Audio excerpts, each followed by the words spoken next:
gelek kes jene razine o her zedeşi Kürt ziyane beve siyasete dibinin gringe ki Kongres Amerika inisiyatifek distine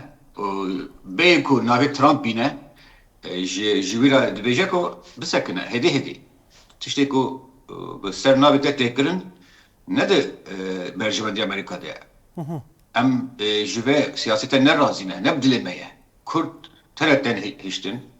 revşavan dikeva revşeki dijvar او هوال بندن منه دوستن منه ما بهورا پیوندیه که باش آنیه حتی ایرو نابه که مرو وانا تنه بهیله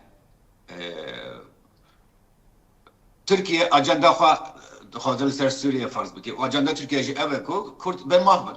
همله نوا ترکیه او همله سوریه و عراق ایران کرد به محبن yani ودید Seroke Komite Peyvendiyen Dervaya Civata Nuneran Brian Must yani bir avaya ki pır hışk peyvi rehne le siyaset Ameriki hoka rehne jikr çünkü Must denk da bu jimur rakrına tole Cezayir Kayser Caesar gotu bu Kürt siyasetvanın Kürden rojava xaleti dikin bi daxazır rakrına Cezayir Kayser xaleti dikin ve olsa nekin hatta ku garantin mesvegeriyen nüviskid ver negirin doza daxaza rakrına Cezayir Kayser nekin Cezayir Kayser vek gıvaştirek vek fişarek mesela şar abu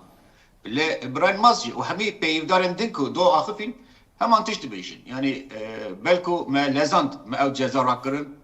çünkü hatta naha şar gelek kanundaneran Ameriki siyasetlerin Ameriki kongresmenlerin Ameriki شارع نابه شارع بکار ناین وقتی جولانی نابه جولانی بکار دینن. اوج بالکشه.